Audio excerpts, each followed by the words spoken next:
Ai, que loucura! Diretamente dentro da sua cabeça! Começa agora, Esperon, que ouça o seu resumo semanal da semana. Meu nome é Matheus Esperon, aqui comigo hoje Gustavo Angeles.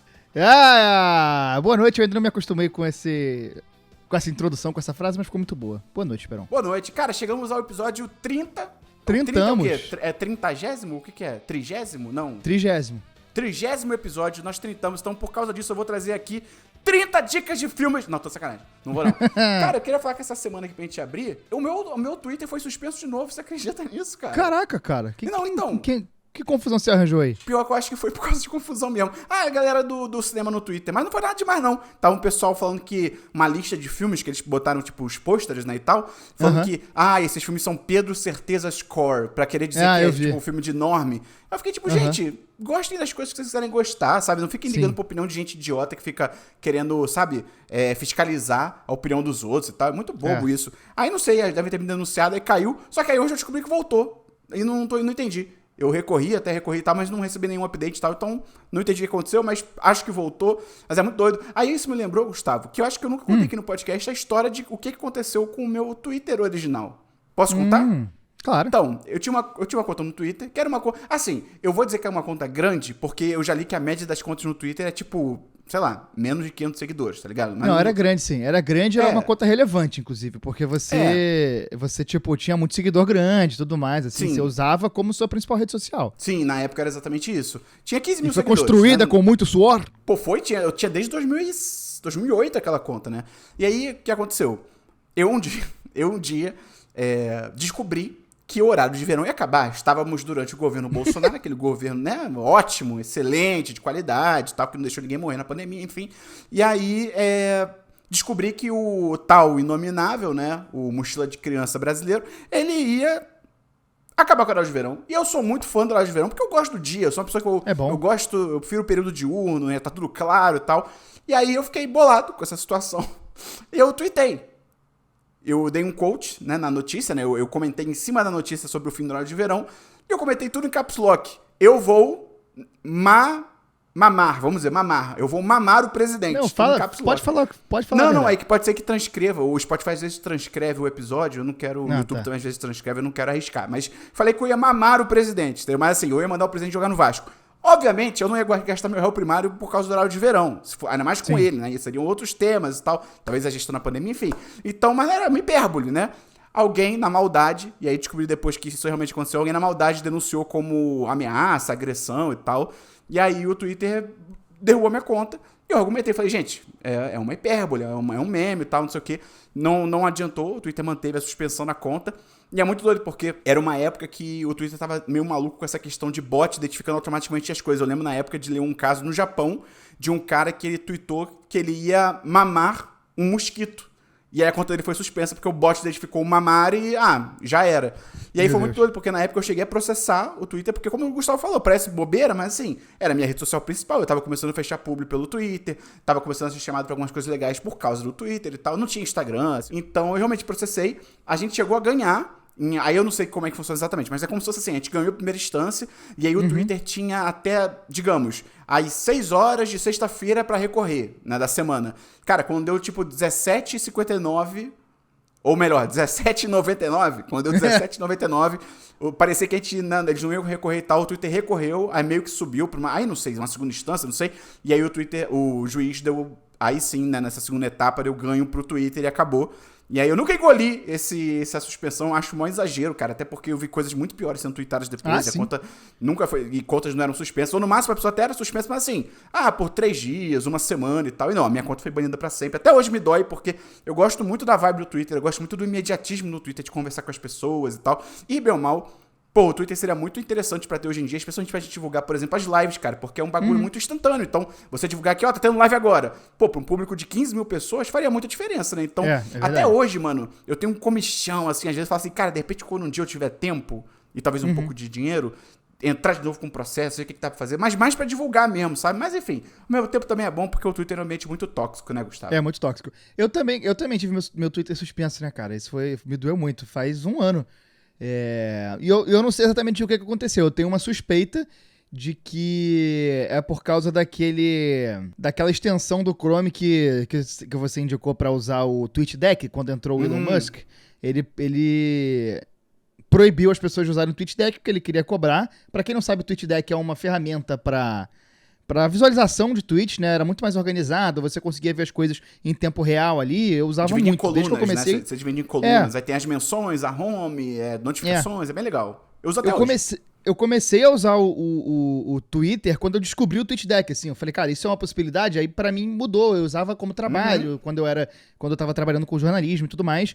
Só que aí o que aconteceu? O Musk queria que as pessoas pagassem e mudou o layout da parada. E teve um cara que fez uma extensão do Chrome pra poder usar isso. Eu tenho a impressão de que o Twitter descobriu quem tava usando isso por quem usava muito a barra de pesquisa. E eu acho que eu rodei nessa. E aí eu nunca consegui sequer receber uma justificativa, porque eu ficava caindo. Toda vez que eu tento recorrer, eu caio numa mensagem automática e não tenho resposta nem nada. Bot, então, e aí perdi minha conta e fiz uma outra conta fake na minha conta. E, cara, inclusive, eu volta e meia penso nisso, essa minha conta fake, ela tem alguns seguidores já, cara. Em um ano, eu consegui 250 seguidores sem pagar nada, só orgânico. Eu falei, pô, interessantezinho. O que a liberdade de falar o que eu penso pode causar. Mas é foda mesmo, cara, porque o Twitter, na época que a minha conta caiu, se eu não me engano, foi 2019 ou 2020, agora não lembro, já tem muito tempo já. O Pedro Coca aqui no chat da live até perguntou que conta que era. Era @mtesperon, era meu primeiro username na internet, assim. E aí, pô, se naquela época já era dominado, o serviço de atendimento do Twitter, né, já era dominado basicamente por bot, né, ninguém lia suas solicitações, ninguém lia você recorrendo e tal. Imagina hoje em dia, depois do Elon Musk, né, agora mesmo que é 100% de certeza que é tudo robô e não tem o que fazer, né. Mas enfim, quem sabe um dia a gente dá um apavoro nele lá, senão é uma ameaça, hein? Tô falando apavoro legal, hein? Não derruba nada mais nada não, pelo amor de Deus. Apavoro jurídico. Se você quiser dar um apavoro em si mesmo, não fez o menor sentido essa ligação que eu fiz agora, você pode entrar na descrição aqui do episódio, porque tem o time code, são os númerozinhos mágicos pra você poder pular pra outra sessão do episódio se você quiser. De repente a gente vai entrar em spoiler sobre algum assunto, algum filme que você ainda não viu, você pode pular. Ou então algum assunto que você não tem interesse mesmo, a gente não fica chateado, mas, Gustavo, vale o aviso. Às vezes, temas inesperados aqui levam a gente por jornadas inesquecíveis. Então, se você pular um tema, pode ser que você perca algo que mudaria a sua vida. Pois é. O Pedro Coca até lembrou, ele comentou aqui na live, apareceu até uma questão de vestibular com o seu @ mencionado na fonte. Pode crer, cara, eu lembro disso. Então, era maneiro, cara, era maneiro. Eu gosto do ambiente do Twitter, né? Então, enfim, eu tô lá com uma @esperon que goste e vamos ver o que dá. O Twitter é um covil lotado de nazistas, mas é o nosso covil lotado de nazistas, né? A gente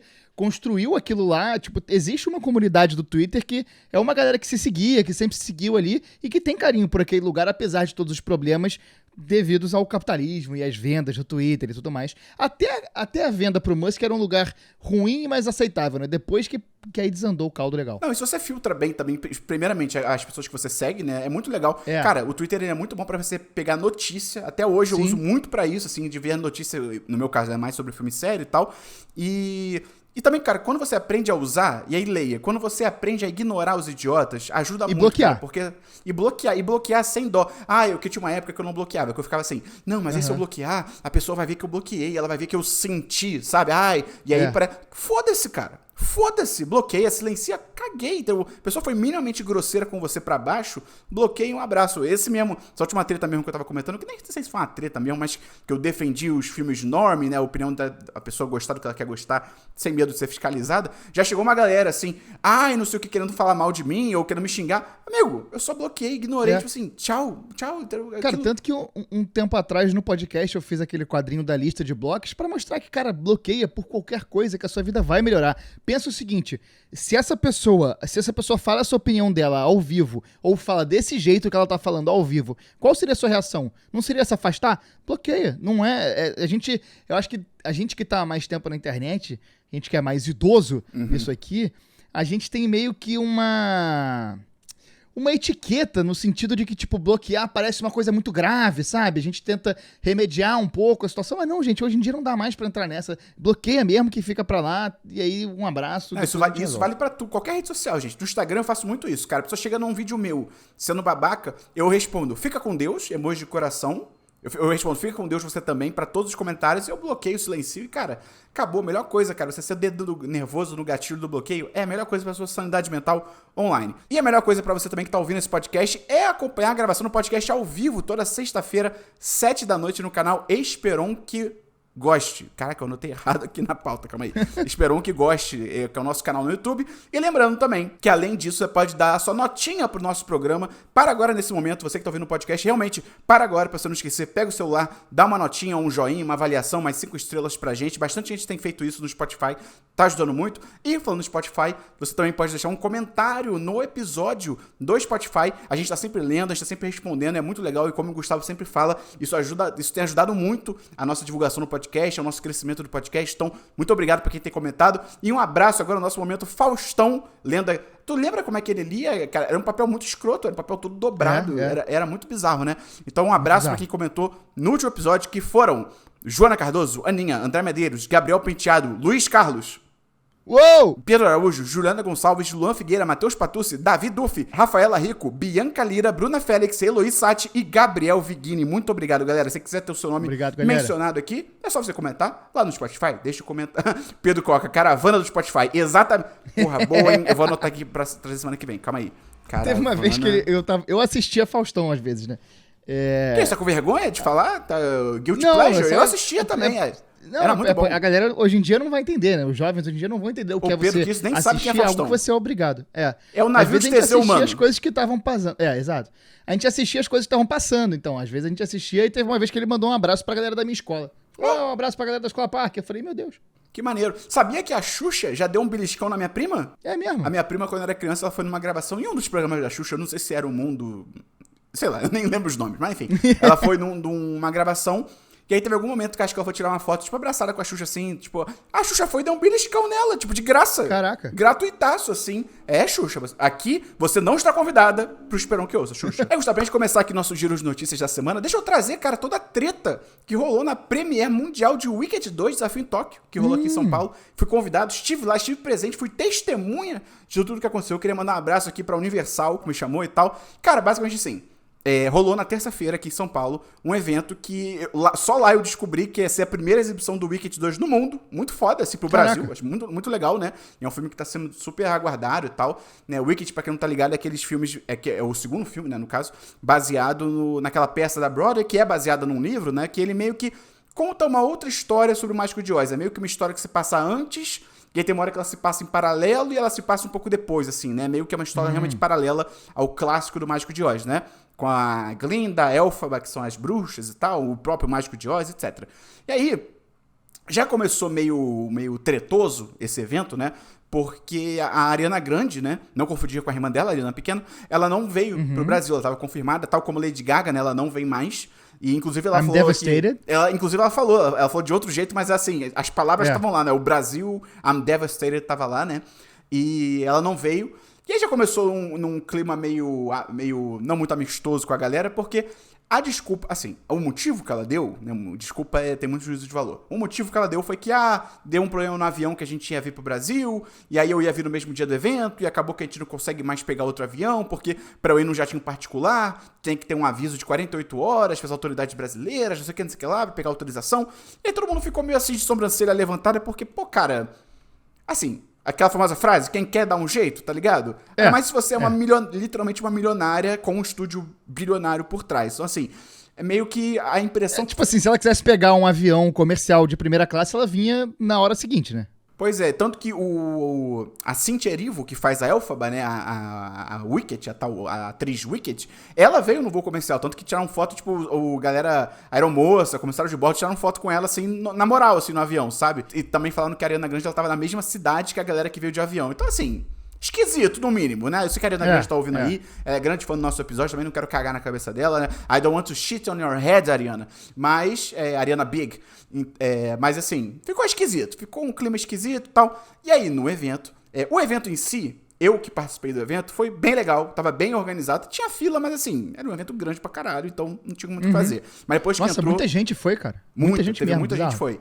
Então, assim, mas depois que a gente entrou da fila, foi muito legal. Pra mim, foi super de boa. Deram um balde de pipoca gigante também, foi maravilhoso. Enfim, mas a treta que deu é que o Wicked no Brasil, eu até esses filmes eu não tinha muita noção sobre isso. O Wicked no Brasil, no mundo todo, mas o Wicked no Brasil é muito grande, mas muito grande, muito por causa do musical. O musical, ele já tem a sua montagem brasileira, ele tem a sua adaptação brasileira e tal, e tem muitos fãs do musical. Tanto que o musical, se eu não me engano... Eu acho que ele estreou no Brasil ano passado ou ano retrasado, agora eu não tenho certeza. Mas é tão famoso e tava uma euforia assim tão grande que a galera no musical tava cantando junto, tirando foto, e as atrizes tiveram que falar, tipo, galera, vamos com calma e tal, vocês não estão na sala de casa, etc. Então, os fãs são muito fervorosos sobre o Wicked e tal. Grande parte desse fervor vem principalmente pelas duas atrizes principais que fazem, né, a Glinda brasileira e a Elphaba brasileira, né, que eu não tô com os nomes delas aqui, peço desculpas, mas são as atrizes que são muito fortes nas redes sociais, tem muitos fãs e tal. E aí, para esse evento do Wicked aqui em São Paulo, rolou toda uma expectativa, incluindo por parte das próprias atrizes, de que elas seriam convidadas, poxa, pra conhecer o elenco, porque, de novo, eu vi muita gente argumentando isso, eu acho que é um argumento muito coerente, assim, né, que os filmes só estão tendo o sucesso que tem muito por causa dos fãs do musical, então, meio que a culpa é do musical, tá ligado? Então, muita gente esperou que a Universal, ou a agência que organiza ali, né, que também foi muito alvo das críticas, que ela fosse convidar as atrizes, até porque, vale lembrar também uma coisa que eu não tinha falado, essas duas atrizes do musical, elas também fazem a dublagem das atrizes do filme. Então, você não poderia nem argumentar que assim, pô, mas o musical... Mas elas não tem nada a ver com o filme, né? Vamos separar... Não, elas são as dubladoras oficiais da Ariana Grande e da Cynthia. Então, assim... E aí, a expectativa foi criada que elas seriam convidadas pra conhecer o elenco, tirar foto com o elenco, talvez estar no palco, apresentando junto e tal. Seria muito maneiro, pô. Elas são as personagens brasileiras da parada, né? Seria muito legal. Mas não foi o que aconteceu. Elas não só não foram convidadas, como elas foram esnobadas, elas tentaram tirar foto com o elenco, foram barradas. Inclusive, elas, pelo que eu entendi, elas chegaram a ter um pouco de acesso no backstage, mas elas não podiam ficar literalmente na mesma sala com os atores e as atrizes. Barraram elas de ficar no mesmo ambiente e tal. E as próprias atrizes têm comentado essa semana sobre isso, que elas mesmas não entenderam por quê, o que aconteceu, que elas são muito fãs e tal, sendo que, pelo que estavam comentando, em outros países, eu acho que foi no México, se eu não estou enganado, as dubladoras do filme encontraram com o elenco, o próprio diretor pediu para tirar foto com elas e tal, então parece que foi uma coisa meio que só aqui no Brasil e não se sabe muito bem de onde que isso partiu, sabe? Essa barrada que elas levaram, se partiu das atrizes, se partiu do elenco, se partiu da Universal, se partiu da agência. Especula-se no momento que talvez a própria agência não conhecesse muito bem elas, não soubesse do tamanho que elas têm e tal. O que aconteceu no fim é que elas foram barradas. Isso gerou uma repercussão muito negativa com os fãs do musical, com os fãs de Wicked e tal. Os comentários, o carinho da torcida rolou forte, né, nos comentários, nas redes sociais, nas próprias redes do evento, do estúdio e tal. Então, assim, altas tretas, e eu falo um pouco mais do filme quando a gente entrar na parte de filmes, né? Mas você ficou sabendo disso, Gustavo, dessas tretas todas? Eu vi por alto, mas não é um assunto que me interessa tanto, então eu não me aprofundei. Mas foi legal porque a Cynthia Erivo foi uma querida, ela tirou foto com a bandeira do Brasil, guardou a bandeira do Brasil, perguntou se ela podia levar pra casa a bandeira do Brasil e tal. Então, não sei se ela foi, assim, de repente ela chegou no hotel e jogou na lata de lixo, não sei, mas pelo menos ela fez bonitinho, assim, né, a apresentação.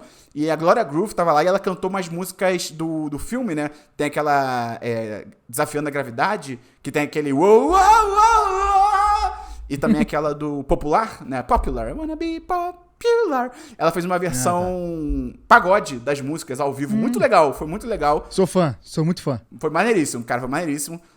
Podiam lançar, cara, essas versões que ficou realmente muito maneiro, né? Traz uma sua aí, Gustavo. Cara, eu tava pensando aqui em fazer um registro nesse mês aí do mês mais tenso da história, né? Porque, como eu falei semana passada, e usei todo o meu léxico, meu vocabulário, pra tentar explicar pro querido amigo ouvinte, pra amiga ouvinta, como está a mente do palhaço nesse mês de decisão da Libertadores.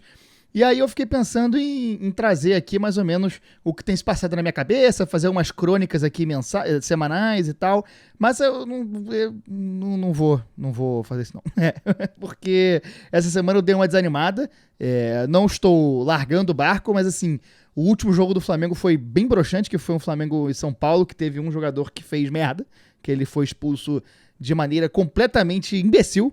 E aí a situação no Brasileirão tá um pouco complicada. Eu só queria aqui louvar o nome, a honra e a história de Jorge de Arrascaeta, que essa semana se tornou o maior artilheiro estrangeiro do Flamengo. Antes era o argentino Doval, com 94 gols, agora é o Arrascaeta com 95. Vamos ver, semana que vem talvez eu consiga falar de maneira mais animada aqui sobre o Flamengo e sobre esse mês que já está tirando toda a minha sanidade mental. Caraca, é um update do Gustavo, 2 pontos. Estou triste, é basicamente isso. Trazendo aqui um update, né, que a gente tem falado dessas últimas semanas sobre o lance da Warner, né, que se colocou à venda. A gente comentou que a Paramount está querendo comprar, a Netflix está querendo comprar e tal. Sim, a casa da HBO, você que está por fora, se colocou à venda, vai ser comprada. Então, infelizmente, no capitalismo, tudo são as mesmas empresas controlando tudo, né? Isso aqui é só mais um exemplo que isso vai ainda se intensificar. E aí eu trouxe aqui que depois da Paramount Netflix, a NBC Universal também entrou na briga para comprar a Warner, né? A empresa, inclusive, já teria contratado... É que nunca não é nada oficial, né? Mas a empresa já teria, inclusive, contratado consultores financeiros para avaliar a aquisição. Eu te digo, cara, de todos esses que a gente tá vendo, talvez a Universal seja a melhor opção, assim, porque Netflix é meio... A gente começou semana passada, né? Seria meio triste porque é jogar tudo direto no streaming. Então, imagina, Duna 3 saindo no streaming, né? Meio bizarro. Tem outras empresas que a gente comentou e tal. É engraçado, porque na semana passada eu tinha comentado que a Paramount tinha todas as opções, poderia ser talvez a mais interessante, porque ela ainda faz lançamento no cinema e tal. Só que eu acho que a Universal se tornou mais interessante, porque foi revelado essa semana que o CEO da Paramount, ele é super conservador. Aí, assim, óbvio, né? Ele é um CEO de empresa, até aí não tem novidade.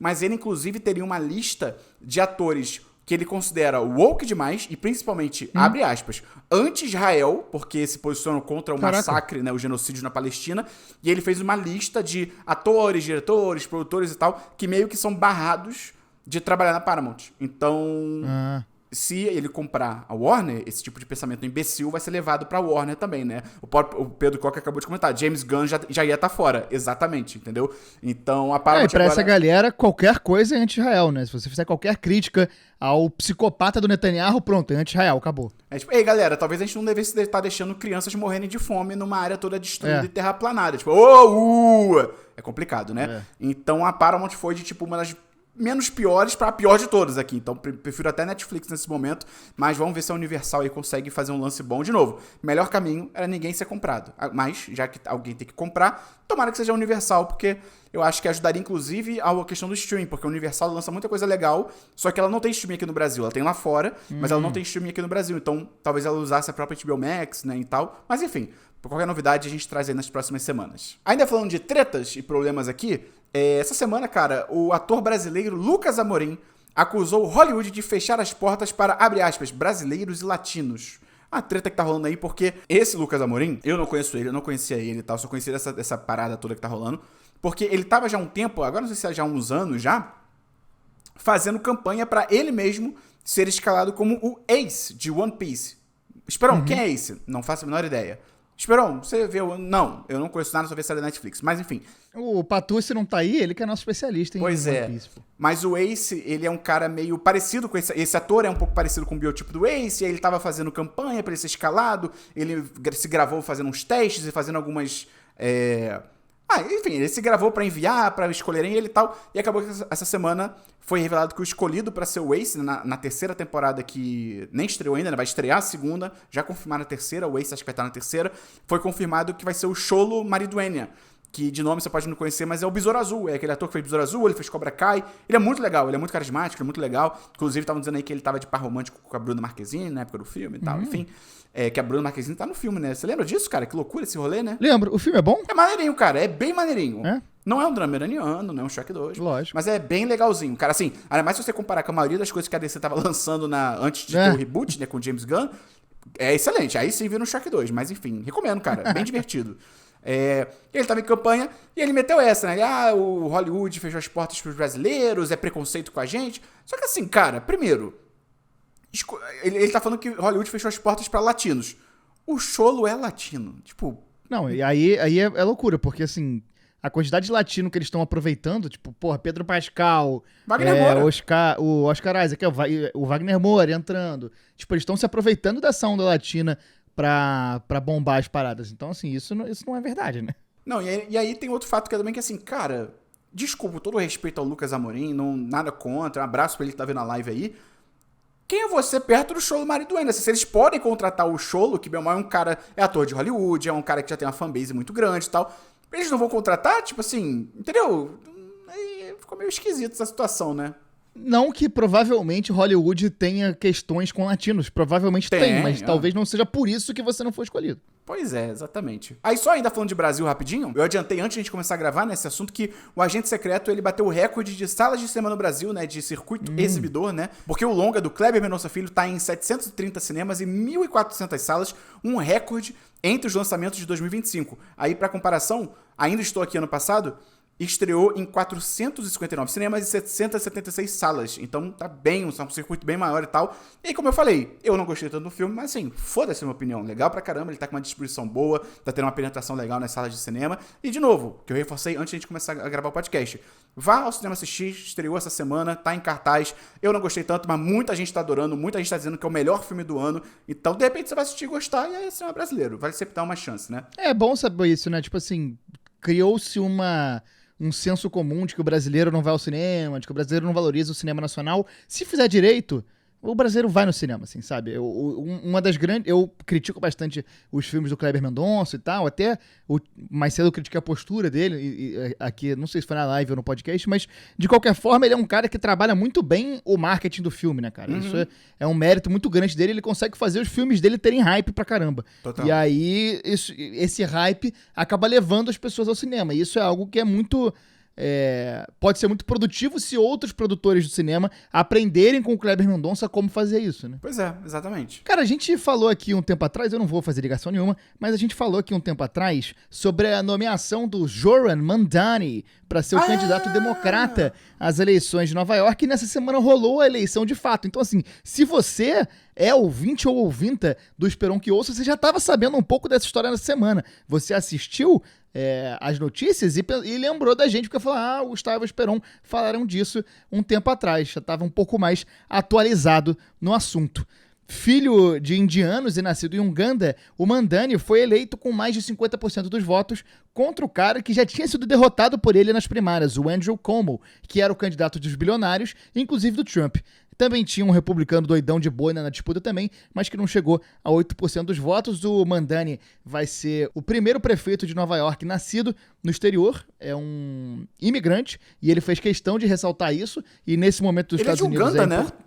Ele é nascido em Uganda, filho de pais indianos. E aí a gente teve várias análises sobre o assunto, muita gente no Twitter dizendo a forma como você tem que se sentir em relação a isso, o que você pode ou não pode falar depois de algo assim, e a gente precisa contextualizar um pouquinho aqui, botar os pés um pouco no chão. É claro que a eleição de um prefeito em Nova York tem pouca influência aqui pro Brasil. É uma cidade muito peculiar dentro dos Estados Unidos, tem outra formação, outro povo, outro tudo. Agora, eu acho que nesse primeiro momento a gente pode e deve sim celebrar que os bilionários perderam. Eu não tenho ideia de como vai ser o governo do Mandani, eu não tenho bola de cristal, não tenho ideia se ele vai conseguir de fato implementar todas as medidas que ele prometeu, mas por um dia ou um pouco mais eu vou me dar o luxo de celebrar que um imigrante da classe trabalhadora venceu o candidato dos bilionários. Numa das maiores cidades do mundo, né? Não é cidade aleatória. Exatamente. Chique, com todo o respeito a Chique Bahia, tá? Chique. Abraço pra galera de Chique.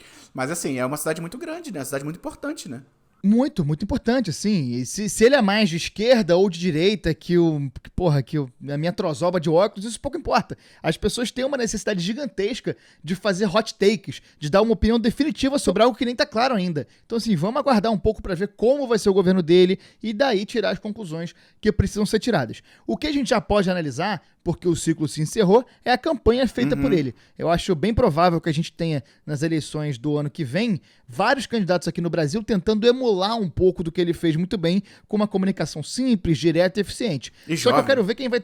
E jovem, só que eu quero ver quem vai ter a disposição de fazer com o conteúdo que ele fez, já que a forma é até fácil de copiar. Eu acho que são duas lições principais da campanha vitoriosa. Primeiro, não abrir mão de defender as pautas que se acredita. Em nenhum momento o Mandani se recusou a falar de temas que são considerados espinhosos pela grande mídia com medo da repercussão. Se você sabe o que você está defendendo e acredita nisso, você tem que defender. Não, e sem conciliar também, sabe qual é? Tipo assim, ele viu que a galera é meio conservadora, e aí, assim, exemplo aleatório. E aí, assim, que seria pro Brasil, no caso. E aí ele começou a ir igreja evangélica pra, tipo, aparecer lá. Isso é uma coisa que ele não é. E, tipo, o que eu acho maneiro da campanha dele foi isso, que do começo ao fim ele falou, galera, basicamente o mote da campanha dele era assim, não tá caro morar nessa porra dessa... Assim, não falou assim, né? Mas não tá caro morar na cidade? Não tem muita coisa ruim? Pô, vamos ajeitar juntos? As propostas são essas. E ele não ficou com medo de, assim, mas se eu propor isso aqui, vão me ver como muito radical, como muito esquerda. Não, ele falou, foda-se, mano, é isso que eu acredito, eu vou até o final. E acabou que a galera comprou o barulho dele. Então, assim, as pessoas não são tão assustadas. Ainda mais gente, estão falando dos Estados Unidos, assim, a campanha contra ele durante essa eleição foi muito escrota, assim, foi muito bizarro. Sim. A galera, o que mais teve de escroto foi a galera associando ele diretamente ao 11 de setembro. Falando, tipo, vocês vão mesmo deixar que um muçulmano seja prefeito da cidade que sofreu com o 11 de setembro. O que tem a ver? Tipo assim, o que tem a ver essas coisas? É só xenofobia, é só islamofobia. É só xenofobia. Ponto. É só isso, tá ligado? Mas já tá no colar esse tipo de coisa. Falar que, porque se o Mandani ganhar, ele vai fazer a Sharia, se não me engano. Nem sei. Ele vai falar que todas as mulheres em Nova York vão ter que usar burca, não sei o quê. E a galera, tipo, cara, olha a foto da esposa dele. Tipo, ela usa roupas padrão. Tipo, ocidentais padrão. Tipo, o que você tá falando, né? Então foi muito suja a campanha contra ele. E mesmo assim, ele também, o mérito dele, ele não se deixou de ser dobrado por isso. Assim, estão usando essa campanha, então eu vou... Ele ignorou, a maioria das coisas ele até ignorou. E foda-se, sabe? Então, eu acho que foi uma campanha muito legal, muito bonita, assim. Exatamente. E assim, eu acho que essa é a questão fundamental, assim. Você saber o que você tá defendendo e entender o lado do trabalhador. Porque no fundo, cara, a classe trabalhadora, se você conseguir se comunicar com quem trabalha, você tá meio caminho andado, cara. Porque é quem vai votar. E ele conseguiu fazer isso, assim. E aí, outra coisa que eu acho que a gente precisa se ligar nisso é a mobilização popular. O lugar dos candidatos da esquerda é do lado dos trabalhadores. Não dá pra acreditar que a mobilização tem que ser somente nas redes, que eu acho que muitos candidatos aqui no Brasil acabam falhando, buscam focar muito nas redes e se esquecem das ruas. A campanha do Mandani conseguiu fazer com que ele conversasse com as pessoas. Tem tweet de 1 ano atrás, ele já começando a conversar com as pessoas, fazendo trabalho de base. E isso se refletiu nas redes sociais, que elas têm que ser um meio, não um fim. Não dá pra você tratar as redes sociais como um fim, porque elas vão lutar contra você. O algoritmo, ele vai contra quem é de esquerda. E aí eu acho que é só um resuminho. Se você quiser se aprofundar um pouco mais, a gente também falou disso uns podcasts atrás. Vamos ficar ligado em como vai ser esse governo, quais obstáculos vão ser impostos pelo Trump, porque vão ter obstáculos impostos pelo Trump, pelos bilionários, como o Mandani vai lidar com todas as dificuldades, e qualquer coisa eu vou atualizando aqui, a gente fica ligado nesse tema. E falando em ameaças, Gustavo, eu queria trazer aqui a nossa editoria favorita, que é o Em Tom de Ameaça. 2 pontos. Stranger Things terá animação inédita chamada Histórias de 85. Não vai acabar. Não vai acabar, galera. Essa vai ser uma série de animação. Vai se passar entre as temporadas 2 e 3. Então, assim, mano, nem pra contar outras histórias nesse universo, assim, com outros personagens, né? Mas tudo bem. Vai se passar entre as temporadas 2 e 3, introduzindo um novo monstro contra as crianças. Então, assim... Vamos ver, cara. Eu tô muito curioso pra saber como é que vai ser esse final de temporada da série, né, na real. E principalmente, como é que vai ser a repercussão. Eu acho que vai surpreender negativamente, tanto o final quanto a repercussão. Eu acho que a galera vai tomar uma caída do cavalo aí, porque, enfim. Mas assim, opinião baseada em voz da minha cabeça, né? Quem quiser assistir, estreia, o Histórias de 85, estreia em 2026 na Netflix, sem data definida ainda. E aí, falando em editorias que a gente gosta, né, está de volta a editoria semanal de Guerreiras do K-Pop. A pedidos aí dos populares está de volta, porque Guerreiras do K-Pop 2 foi confirmado para 2029 na Netflix, né? Olha aí. Porque é todo tempo. É animação, né, gente? Não tem muito o que fazer, né? Então daqui a 4 anos, já vai sair 4 anos depois do original. Já estou ansioso, já estou aí com o dedo no controle remoto.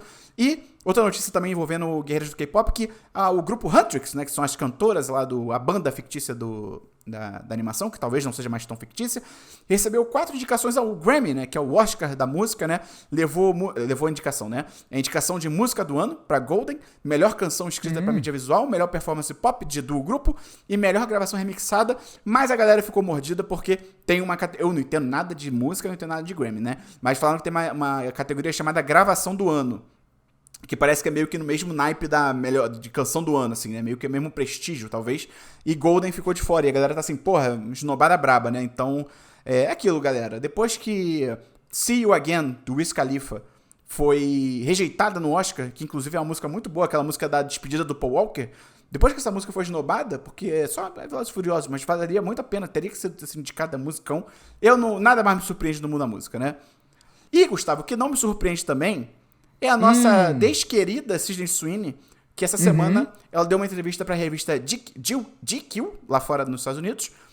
E aí, assim, cara, se você tava com o ranço dela antes, vai ficar com o ranço dela ainda mais agora, porque... Pior que isso pingou pra mim legal e, assim, bizarro, muito bizarro. Né? Assim, a entrevistadora... Tem uma hora ali que ela aborda essa questão da campanha dos jeans, né? Lembra que a gente comentou aqui no podcast? Você que acompanha a gente com certeza lembra que ela fez aquela campanha... Pô, cara, mas aí, só te interrompendo rapidinho, é maneiro que a gente já tá com 30 programas, estamos 30 aqui, então já tem temas que a gente já conseguiu tratar de forma um pouco mais aprofundada, né? E essas coisas vão voltando. Pô, maneiro, cara, tô feliz. É legal isso, né? A gente já construiu uma base, né? Tem um acervo aí. Exato. E aí ela fez aquela campanha, né, do American Eagle, se eu não me engano. Antes disso... Pra você não esquecer de novo, aproveitando, gente, indiquem um podcast pra uma pessoa, por favor. Faça a pirâmide do podcast Esperam que Ouça. É isso. Se você indicar pra 2 amigos essa semana, ó, tem esse podcast aqui, eu gosto muito e tal. Pô, divulga aí, ajuda a gente, tá? Isso é maneiro pra caramba. Então, a Sydney Sweeney, ela fez aquela campanha da marca American Eagle, que era a marca de jeans, né? Jeans de vestir.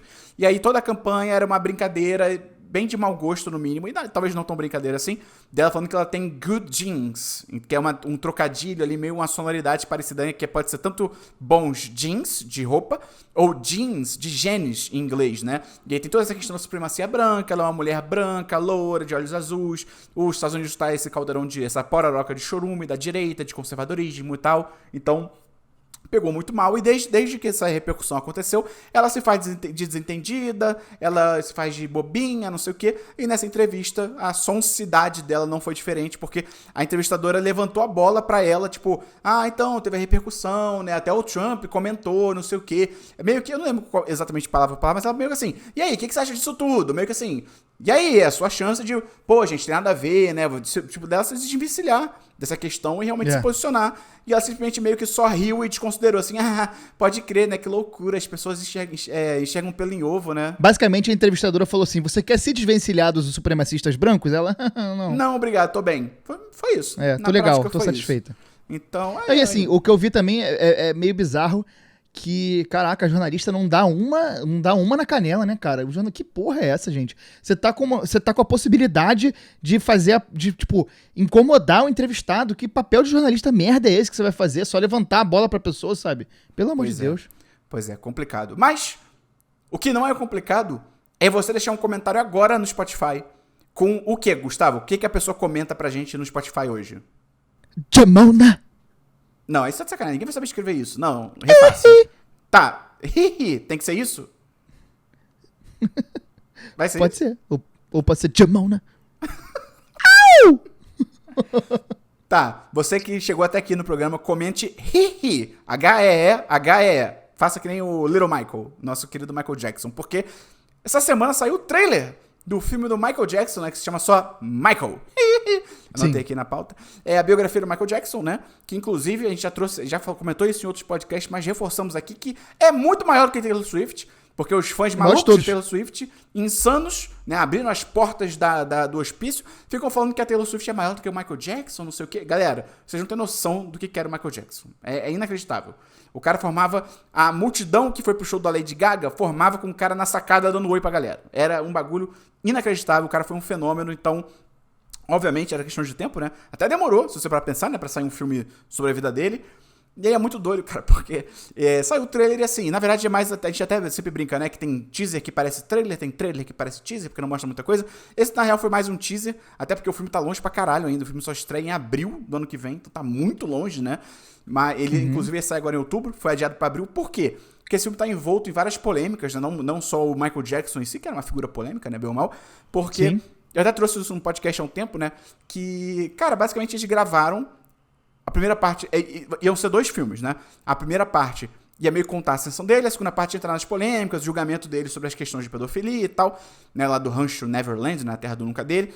Só que, cara, pelo que eu lembro dessa história, basicamente o estúdio, que se não me engano é Lionsgate, né? Os roteiristas e tal, eles acabaram retratando uma pessoa e um caso que eles não sabiam. Tipo, o estate do Michael Jackson, que eles chamam assim, as pessoas que cuidam no espólio do Michael Jackson, a família, os representantes e tal, eles não... Eu não sei se eles esconderam deliberadamente ou se eles esqueceram, não sei, né?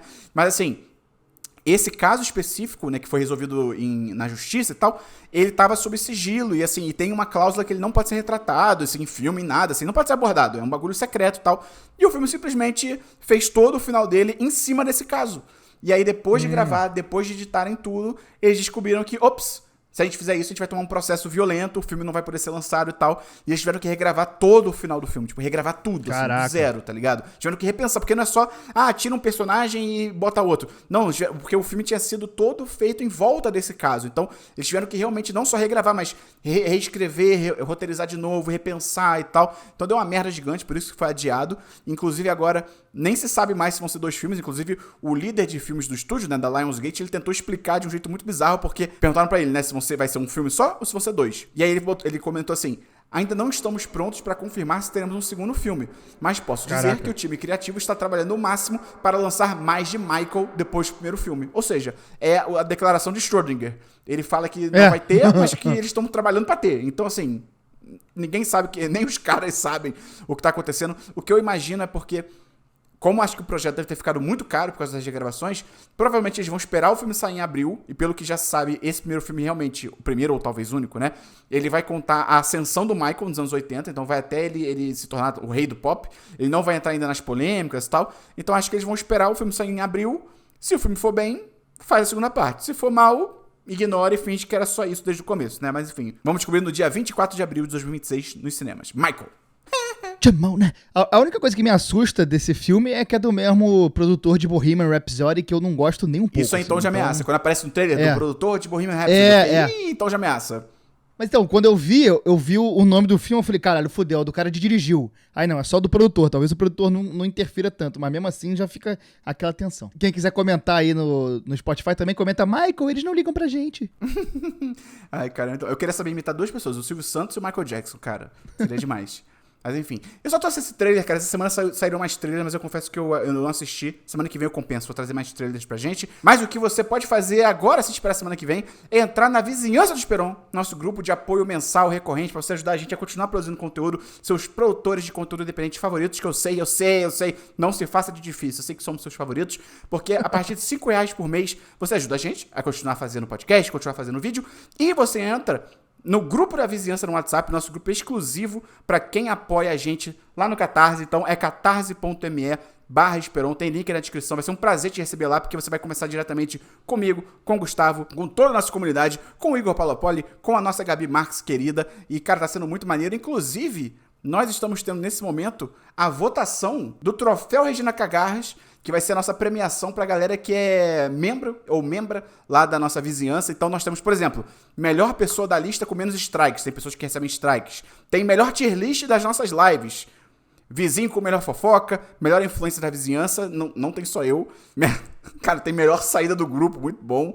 Tem hater de cachorro, tem cosplayer, otaku fedido, melhor marido da vizinhança, melhor flamenguista, melhor torcedor de outro filme, enfim, tá uma loucura, eu até esqueci, tem muita categoria aqui, cara, a Joana arrasou, nossa querida vizinha Joana que tá organizando, então... Ah, melhor pet, cadê os meus? Não tem os meus ali? Caraca, não botaram, sacanagem. A Jojo, ela quer me sabotar, impressionante. Caraca. Impressionante como é que vocês tentam me derrubar, já dizia Adriano Imperador. Excelente. Então, se você quiser participar, melhor vizinho com suspeita de neurodivergência. Não, isso aqui tá muito bom. Então, se você quiser participar, ainda dá tempo, é só entrar aí no Catarse, porque no final do ano a gente vai fazer o nosso... Final do ano já chegou, na real, no final desse mês, vai ter um churrasco lá no Rio de Janeiro. Eu estarei presente, vai ser muito maneiro. Comprei minhas passagens essa semana. O Gustavo duvidou que eu ia, eu provei que ele estava enganado. Eu também duvidei por um tempo. O Gustavo é do Rio de Janeiro, ele não vai, galera. Olha o nível. Eu vou estar em São Paulo. Muito estrelinha, cara. Muito estrelinha. Mas, enfim, a pessoa é assim mesmo. É que minha mulher falou que eu não queria ir, aí eu não posso fazer nada. E falando em estrelinhas, eu vi, lá no evento do Wicked, né? Eu vi o Wicked 2, Desafio em Tóquio, né? O novo filme, é a segunda parte final. Tá com embargo até dia 18, então não posso falar nada. Esse acho que nem primeiras expressões eles liberaram, enfim. Deixa eu explicar rapidão o que é embargo, porque uma pessoa nos stories do meu Instagram perguntou assim, o que é embargo? Não entendo e tal. Cara, embargo na prática, nesse sentido aqui, é basicamente quando a empresa coloca uma data, né, ela fixa uma data específica a partir dela que você pode falar do filme.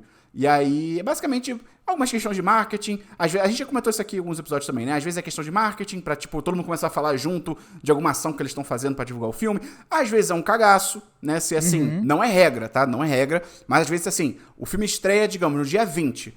O embargo vai até dia 20 ou dia 19, é porque eles não querem que falem muito do filme antes dele estrear, porque talvez vão falar negativamente, aí vai impactar em quem vai assistir logo nos primeiros dias e tal. De novo, isso não é uma regra, mas é raro, mas acontece sempre, né? Então, o embargo é basicamente isso. Aí tem diferentes tipos de embargo, né? Tem embargo que é de tudo, que eu acho que esse do Wicked era o caso. Tem embargo que é só de crítica. Primeiras impressões estão liberadas, você pode falar, tipo, gostei, não gostei, algumas frasinhas rápidas, mas a crítica mesmo tem que esperar, né?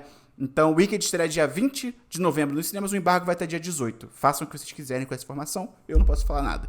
Nossa, então nem semana que vem você vai poder falar. Não, exatamente. É que, Esperão, falando em... Você não pode falar de Wicked, e eu queria saber se eu posso falar sobre uma outra parada aqui, cara. Sobre um livro. A gente é contra a leitura, ou eu posso falar, ou porque é uma arte performática demais, ou eu posso falar? Não, leitura é tipo uma série na sua cabeça. Pode falar. Cara, eu terminei de ler essa semana, eu terminei de engolir, na real, o livro mais recente de um dos meus autores favoritos, o Trincheira Tropical, de Rui Castro. Tô mostrando aqui pra galera da live. Pra galera da live e pra quem vê em vídeo também, né? Tá assistindo aqui. Que fala sobre a Segunda Guerra Mundial no Brasil, especificamente no Rio de Janeiro. O próprio livro, ele se auto-intitula como uma das poucas obras a tratar dos efeitos da guerra na então capital brasileira, mas ele é bem mais do que isso, assim. O Castro, ele consegue pintar um cenário do clima efervescente na cidade, com movimentos fascistas, comunistas, getulistas, buscando espaço diante de uma emergente tensão no restante do mundo que viu o Brasil como um importante aliado a ser conquistado eventualmente. Para além disso, o que eu acho que eu mais gostei no livro é que ele traz algumas historinhas que contam como esse período foi determinante em mudanças definitivas na sociedade e na cultura brasileira. Por exemplo, vou ler um trecho aqui do livro. Não era fácil para o brasileiro passar a detestar a Alemanha. Muitos produtos alemães, para além da salsicha e da salada de batata, faziam parte do nosso cotidiano. Rádios, câmeras fotográficas, pianos, carros, motos, motores, geradores, arame, pregos, pinos, prensas de impressão gráfica, transformadores, tintas. A própria recuperação econômica da Alemanha, depois de sua derrota na Primeira Guerra, era admirada por muita gente. E havia devoção no Rio pelo chopp. Os afundamentos dos navios brasileiros na costa geraram tal ira popular contra tudo que viesse deles, que sem abandonar o chopp, os cariocas trocaram os canecos pelas tulipas. Essa onda de tomar chopp numa tulipa, aquele copinho mais altinho, começou aí, entendeu? Uma parada que tipo um boicote. Começou aí, tipo um boicote, uma forma de se livrar da influência alemã, mas a galera não queria largar o chopp, mas trocou pela tulipa, então um hábito que se estende até hoje. Hoje em dia diriam que é lacração. Hoje em dia isso aí eu falo que é lacração. Exatamente. Nessa mesma onda, ele fala sobre como o Bar Berlim levou 2 anos para ser reconstruído depois de ser destruído por pessoas tomadas de um sentimento anti-Alemanha. Ele renasceu com o nome Shangri-La e logo depois alterado para o atual Bar Lagoa. Então, assim, pra quem é do Rio, conta aí também. Cara, pra quem é carioca, eu acho um livro meio obrigatório, assim. E eu separei mais alguns trechinhos que eu quero ler aqui. Qualquer coisa depois eu tiro no podcast se ficar ruim. O primeiro tem a ver com futebol. As primeiras semanas de cada divisão na Itália, destinadas apenas ao treinamento, permitiram que os soldados simulassem uma continuação da vida no Rio. Uma das atrações eram as peladas no acampamento, com capacetes empilhados à guisa de balizas e uma bola Super Bowl número 5, providencialmente levada por algum pracinha. Aos jogadores profissionais que haviam sido convocados, misturavam-se os soldados que sonhavam em ser como eles. Numa das folgas, um auto-intitulado Scratch do 5º Exército disputou um jogo oficial contra soldados britânicos num estádio em Florença. Os brasileiros ganharam por 6-1, com 4 gols de Bidon, do Botafogo, todos com passes de Perácio, do Flamengo. E aí, por último, um trecho que mostra um pouco da influência negativa do Getúlio Vargas na história do Brasil, que por muitas vezes a gente acaba esquecendo por causa das influências positivas que ele deixou. A saída de Oswaldo Aranha do governo se dera às vésperas de uma reunião em Washington, em que Roosevelt o convidaria a integrar o futuro Conselho de Segurança das Nações Unidas em nome do Brasil. Quando a guerra acabasse, os Estados Unidos precisariam fazer frente à União Soviética no Conselho e, por isso, queria um país sul-americano parceiro com direito a voto. Mas fora do Itamaraty, Aranha se tornara inelegível para o cargo. Como não confiasse em mais ninguém aqui, Roosevelt convidou outra nação aliada, a China. O pragmatismo egoísta de Getúlio teria perenes consequências negativas para o Brasil. E assim, é muito interessante as partes diversas que o Rui Castro se debruça sobre as ações do Vargas na guerra, o que também pode se entender como Estado Novo, já que a ditadura do Vargas começou oficialmente 2 anos antes do início da Segunda Guerra. E isso acabou me gerando várias reflexões sobre como é difícil analisar tudo sobre o Getúlio Vargas, porque é um cara que ao mesmo tempo era um ditador, prendeu gente sem direito ao julgamento, censurou a imprensa, torturou, mas ao mesmo tempo ele deixou várias coisas positivas. Então, assim, eu acho que o Getúlio meio que, tal qual o Brasil, ele é uma análise muito difícil de se fazer, né? Porque as coisas boas e as ruins, elas estão sempre caminhando como se fosse parte da mesma moeda. Mas fica aqui a minha recomendação, Trincheira Tropical. O livro é muito bom, é grande o livro, mas você lê sem nem perceber, porque o Rui Castro, cara, escreve demais, assim, recomendo demais. Queria deixar um abraço aqui pro Oswaldo Aranha, que inventou o filé Oswaldo Aranha. Fantástico prato.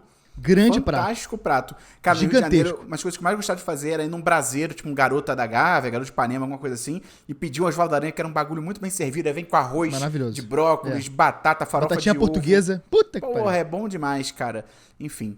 O que é bom demais também, cara, é a franquia Truque de Mestre. Eu sou muito fã dos Truques de Mestre, né? Os filmes dos mágicos que, assim, mágico talvez seja até desvalorizar o que eles são, porque eu acho que eles são magos, né? Porque o que eles fazem, às vezes, parece magia. Inclusive, deixa eu já deixar a recomendação, tem um canal gringo de um cara chamado Leo Vader, né? Leo, né? L-E-O, Vader de Darth Vader mesmo, né? Cara, ele tem um vídeo muito bom, que o nome do vídeo é alguma coisa, tipo assim, os mágicos do Truque de Mestre são magos de verdade? Tipo, e aí ele analisa as coisas que eles fazem nos filmes pra, tipo, isso aqui é plausível, isso aqui é muita loucura. E ele faz de um jeito muito engraçado, então, pra quem gosta, e quem sabe inglês, né, um vídeo em inglês, recomendo muito esse vídeo pra quem gosta dos truques de mestre, então é bem legal esse vídeo desse cara, né, Leo Vader, só procurar aí que você vai achar. E, sabe, eu tô falando disso porque vai sair, na verdade, o terceiro filme, né, o Truque de Mestre 3, Truque de Mestre, o terceiro ato, alguma coisa assim, se não me engano. Eu vi essa semana, né, numa cabine de imprensa, tá com embargo também, até dia 11, mas eles liberaram primeiras impressões. Então eu posso dizer aqui que, infelizmente, eu fui ver com maior expectativa, porque pra mim são excelentes, bons filmes ruins. Inclusive o 2 é o melhor de todos, porque ele fica muito maluco, eles perdem completamente a noção. Mas, infelizmente, esse novo é o mais fraco dos três. E não dá nem pra chamar de bom filme ruim, porque dessa vez nem a mágica, ou magia, né, empolga. Porque, pra mim, o pior pecado desse filme na verdade, é o pior pecado que qualquer filme pode cometer, que não é nem ser ruim, é ser chato.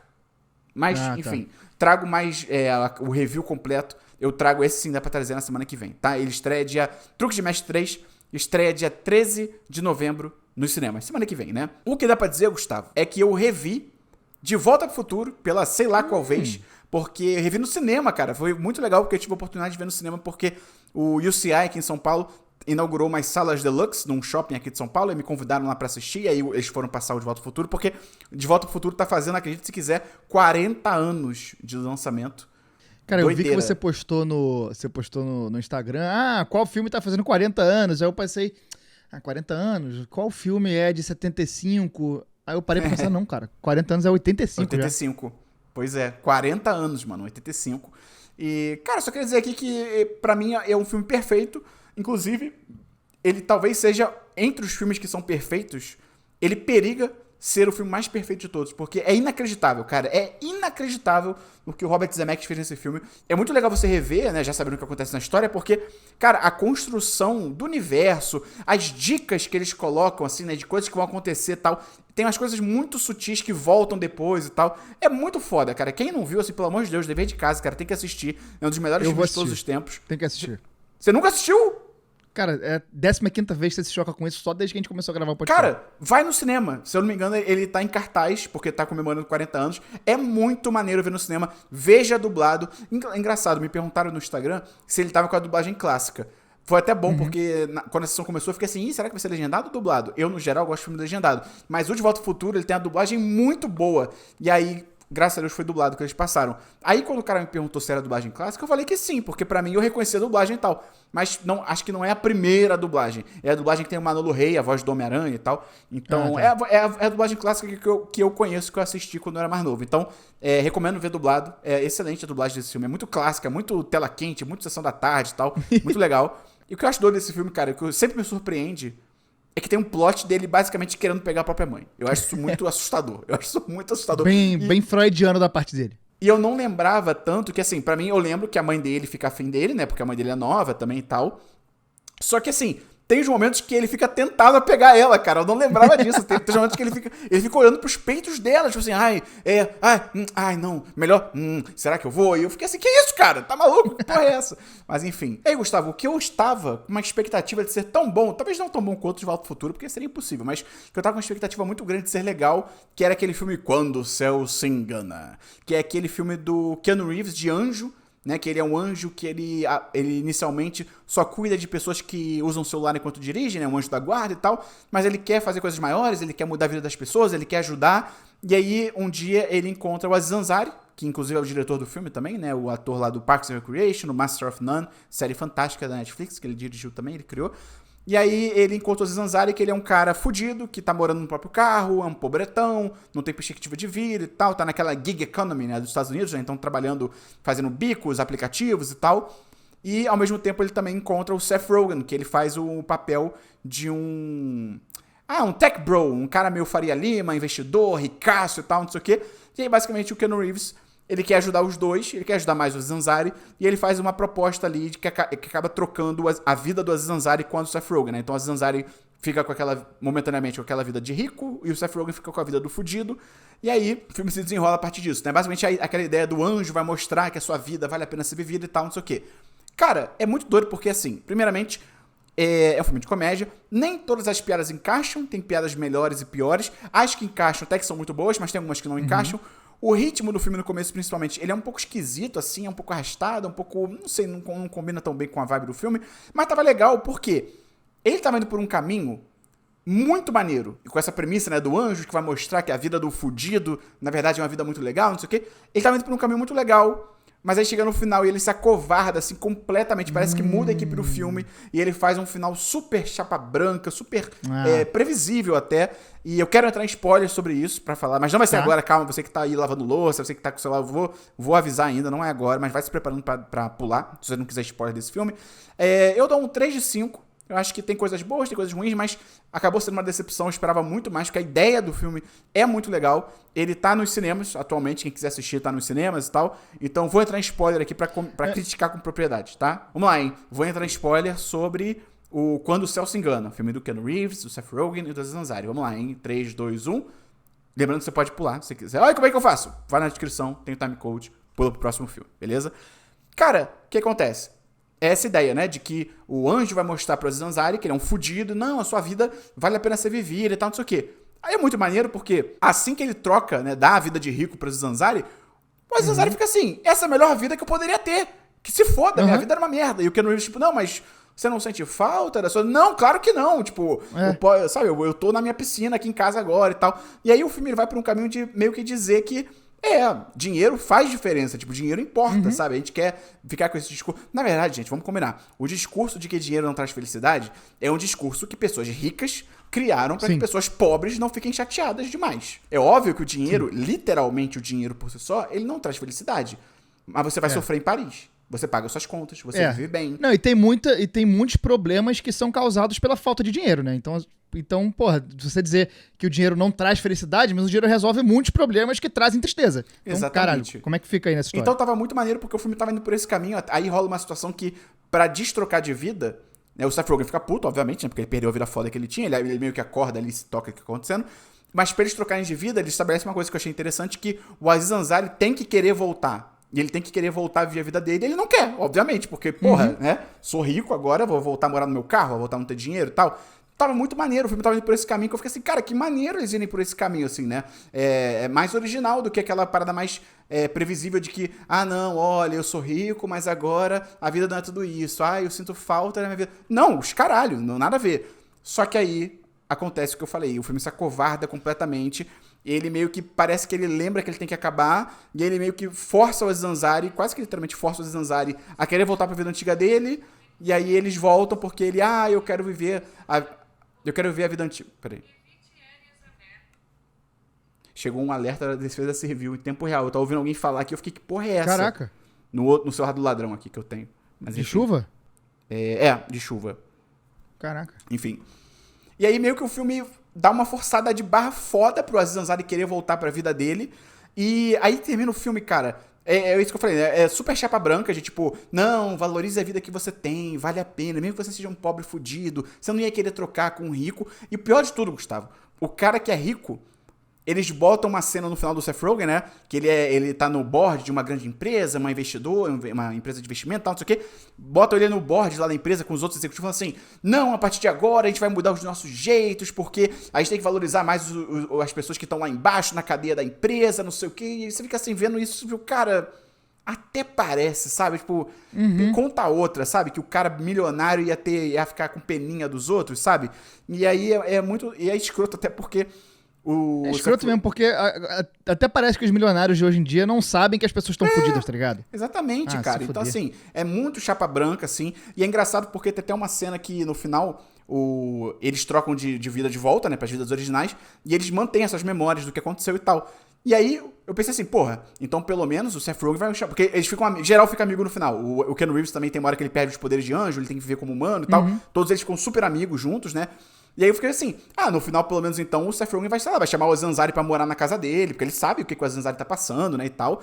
Não, ele só paga as multas do carro do Aziz Ansari e o filme acaba. Eu fiquei assim, caralho, que filho da puta. Eu acho engraçado porque o filme meio que faz esse lance dele, ele pagou as multas do carro pro Aziz Ansari poder voltar a trabalhar. Como se fosse uma coisa assim, olha que legal que o personagem fez. Tipo, não, cara, ele é milionário, ele só pagar umas multas é tipo ele ter dado uma esmola pro Aziz Ansari, sabe qual é? Então, assim, muito bizarro, cara, afinal desse filme. Infelizmente, então, ele foi por esse caminho super chapa branca. Falando em coisas meio polêmicas, né? Essa semana eu também vi a série Tremembé, a série que tá fazendo sucesso do Prime Video, né? Série brasileira, com elenco liderado pela Marina Rui Barbosa. A série do Prime Video com 5 episódios, né? Só tem 5 episódios, até bem rapidinho até de assistir. Na sinopse, ela acompanha o dia a dia dos presos, entre aspas, famosos, né? Do presídio de Tremembé, baseado tudo em uma história real. Inclusive, é baseado num livro que foi escrito por um cara que tava preso em Tremembé. Era um ex-jornalista que tava preso, né? Lugar de jornalista, né, Gustavo? Fala a verdade. É verdade. A cadeia. E ele tava lá e ele escreveu muita coisa que ele viu, né, em primeira mão, lá com os presos e tal. Aí tem a Marina Rui Barbosa, ela faz a Suzane von Richthofen, né, que ordenou lá o assassinato dos pais. Tem os irmãos Cravinhos, que mataram os pais dela. Tem o Nardone, Alexandre Nardone, a Jatobá. Tem uma outra galera, presos célebres, né, do Brasil. A Elise Matsunargas. Tem a Elise Matsunaga, inclusive a caracterização dela principalmente tá, tipo, inacreditável. Eu do cara que faz o Nardone também, assim, tá idêntico, muito bizarro. O Nardone é bizarro, é muito bizarro. Não, tanto que eu fiquei preocupado com ele. Eu falei assim, cara, será que ele é confundido na rua? Porque ele é muito parecido. Mas aí eu fui ver uma foto dele descaracterizado e realmente a produção mandou muito bem, porque não parece tanto. Realmente a série fez o cara aparecer, mas enfim. E aí, cara, assim, eu dei muito mais chance pra essa série, porque eu não gosto, a gente já comentou aqui, né? A gente não gosta muito de true crime, esse lance de crimes reais, criminosos reais, porque é muito complicado, porque você fazer uma série, é difícil você não acabar criando mocinhos e vilões, transformando pessoas que são cometeram crimes bárbaros, né, na vida real, em mocinhos e pessoas legais e que você tem que torcer por eles, porque, meu irmão, a estrutura de você contar uma história em formato de série, de filme, meio que não tem como fugir. É muito difícil você fazer uma história que realmente, você vai acompanhar o vilão e a pessoa é vilã do começo ao fim. Até o Coringa não conseguiram fazer desse jeito, né? Então, é difícil você fazer esse tipo de conteúdo, ainda mais conteúdo real, né? Só que, por que eu quis dar uma chance pra essa série? Porque eu vi uma crítica de um crítico, a princípio, falando que assim, não, eu fiquei impressionado porque a série não glamoriza os criminosos, inclusive eles usam até a trilha sonora pra dar uma zoada neles e tal. Eu falei, interessante, maneiro então essa abordagem. Assisti porra nenhuma. Glamoriza pra caralho essa galera, cara. Tipo assim, é bizarro. Inclusive, pra mim, é um dos conteúdos de true crime, né, que eu já assisti, que mais glamoriza os presos, assim. Tem muito momento... No Twitter a galera tá, tipo, criando fandom dos criminosos. Não, chamando a Suzane... Não. Chamando a Suzane von Richthofen de Su. Ai, a Su é foda, a Su não sei o que, a Elise, muito loba, não sei o que, não sei o que lá. Inclusive, assim, a série é cheia de momentos de aura, de farmar aura pra esses personagens, sabe? Tipo, a pessoa andando e a música falando, tipo, eu sou bandida mesmo, não sei o que, ela andando em câmera lenta e tal. Tipo, é muito de mau tom, assim, sabe? Então, como série... Eu acho que é interessante você ver algumas coisas ali, algumas dinâmicas, tem muita coisa que eu até já sabia que era real, então acho que a série ela tem esse pezinho realmente na realidade, então tem esse quê de curiosidade e tal, mas tem toda essa problemática do true crime, essa série não escapa disso, então eu dou um 3 de 5, tentando ser um pouco pragmático, eu dou um 3 de 5, Tremembé está no Prime Video. Eu vi gente falando que a edição é muito louca, que parece um vídeo de TikTok, tu achou isso também, não? Às vezes sim, assim, tem um lance que o pessoal tava zoando muito, que realmente é meio bizarro. Os personagens, meio que os crimes deles são explicados com aqueles title cards, né? Com aqueles títulos, aqueles letterings, né? Aquelas letras, aquelas frases, meio Esquadrão Suicida, sabe? Que aparece, sei lá, Harley Quinn. Aí a câmera, aí dá a pausa, aí aparece o nome dela e, tipo, os crimes que ela já cometeu. A ficha corrida, né? A ficha corrida, exatamente, a ficha corrida.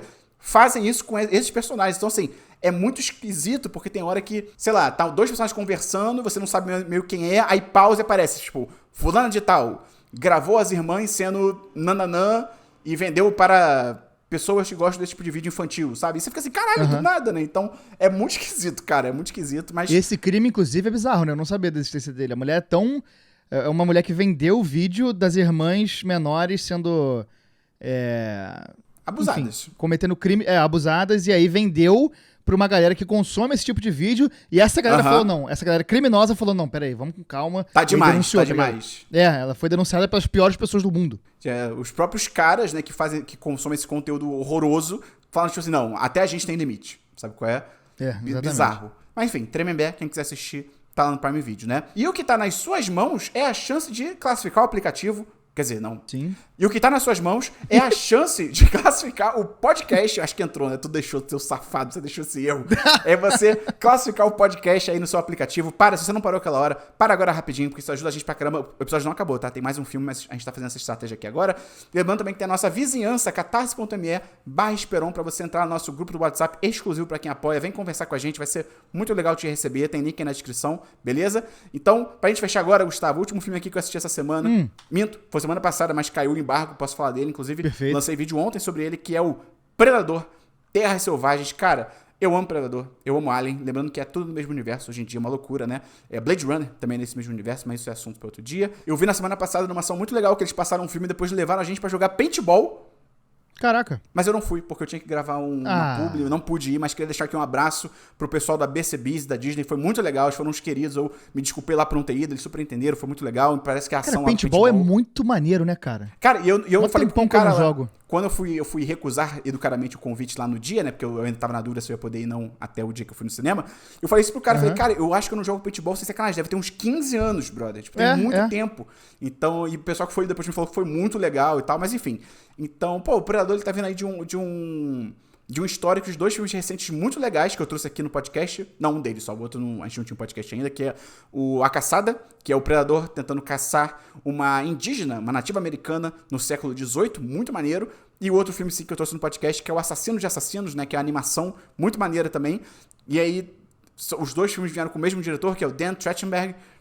E ele agora voltou com esse terceiro filme, que é o Terras Selvagens. Na sinopse, a gente acompanha um predador mais jovem, mais fraco, mais inexperiente, que nunca saiu numa caçada e tal, e ele tem justamente que compensar pra provar o valor dele pra tribo e pro pai, sim, é um predador com daddy issues, pro delírio de Sigmund Freud, e ele tem que provar o seu valor caçando justamente um bicho muito sinistro, num planeta muito maldito, pra provar que ele pode ser um predador, pode participar do clã dele ali e tal, e é muito doido porque quando saiu o trailer e a sinopse, né, também, teve uma reclamação muito idiota de uma galera que você já vai saber, vai identificar o perfil. Esse predador tá muito fraco, esse predador é lacração, o predador agora tá woke, porque ele é fraco, ele é pequeno. Tipo, gente, isso é parte da porra da sinopse. Tipo, o ponto da história é esse. Ele é um predador pequenininho, então sim, ele tem que caçar um bicho muito gigante pra compensar. Tipo, vamos usar um pouco do cérebro, entendeu? Vamos esperar também as coisas saírem pra poder ver se não tem uma justificativa e tal, né? Mas enfim. Então, cara, gostei muito do filme, muito maneiro pra quem gosta do Predador, pra quem gosta de filme de ação, de ficção, é muito irado. Ele é basicamente ação do começo ao fim, ele tem poucos momentos de respiro, e eu falo isso como um elogio, acho que pra esse filme super funciona. Tem uma dinâmica também muito legal que funciona, porque o Predador, ele não tá sozinho, né, e vale lembrar, né, o Predador, pela primeira vez, ele é o protagonista do filme dele, o protagonista é o Predador, não é ele caçando uma pessoa e a pessoa é o protagonista. Ele é o protagonista do filme pela primeira vez, é muito legal, então a gente tem uma expansão do universo dos Yautja, que é a raça do predador. Como é que eu sei isso? Eu sou virgem. Então é muito legal, tem essa expansão do universo. E aí, no planeta que ele vai pra caçar, ele acaba encontrando a personagem da Ellie Fanning, que é uma androide que tá pela metade, né? Inclusive, ela é uma androide da Weyland-Yutani, então é uma ligação super direta com o universo do Alien. E aí, basicamente, ele usa ela de mochila. Ele bota ela nas costas, ele vai ir pra luta com ela de mochilinha e tal, porque ela ajuda ele e tal. É bem maneiro. Eu só não digo que o filme é 10 de 10, porque ele tem 2 problemas. Acho que a personagem da Ellie Fanning, ela é usada às vezes como alívio cômico, e eu acho que perdem um pouco a linha. Nada absurdo, mas acho que às vezes é um pouco demais, né? Vai um pouco além da conta, vira um pouco piada o tempo todo, eu acho que não encaixa tão bem. E tem um personagem no filme que ele é meio Baby Yoda, de uma vibe meio... aquele personagem que é pra ser fofinho e tal, não sei o que aí também eu não sei se encaixou tão bem. Mas tirando isso, cara, muito maneiro pra quem gosta de filme de ação, filme do Predador. Inclusive, eu vou responder aqui o que me perguntaram no Instagram, se tem que ver os outros filmes. Você não precisa, acho que zero precisa, você vai assistir o filme, você vai entender tudo de boa, assim, é tudo explicadinho direitinho. Mas é legal você ver pelo menos o primeiro filme pra você ver a mitologia sendo expandida. E Predador é maneiro pra caramba. Então recomendo ver o primeiro Predador, de 87, se eu não me engano, com Arnold Schwarzenegger. O 2 eu acho que vale, principalmente a mudança de cenário, né? Ele sai da selva, vai pra cidade. Vale ver o A Caçada, que é esse que eu falei da menina indígena, e vale ver a animação. Todos eles estão no Disney Plus. Então recomendo muito. Então, Predador, um 4 de 5, um super sólido 4 de 5 pra Predador Terras Selvagens, que tá no cinema. E você que tá ouvindo o podcast, você tá o quê? No final do episódio. Então eu queria agradecer você que participou com a gente. Lembra de classificar, lembra de mandar esse episódio pra 2 amigos seus, ajuda a gente a recomendar, manda pra 2 amigos, segue o Gustavo na rede social dele, que é Gangeleias, G-A-N-G-E-L-E-A-S. E é isso, galera, a gente volta semana que vem no Esperon que ouça, número 31. 31 minutos.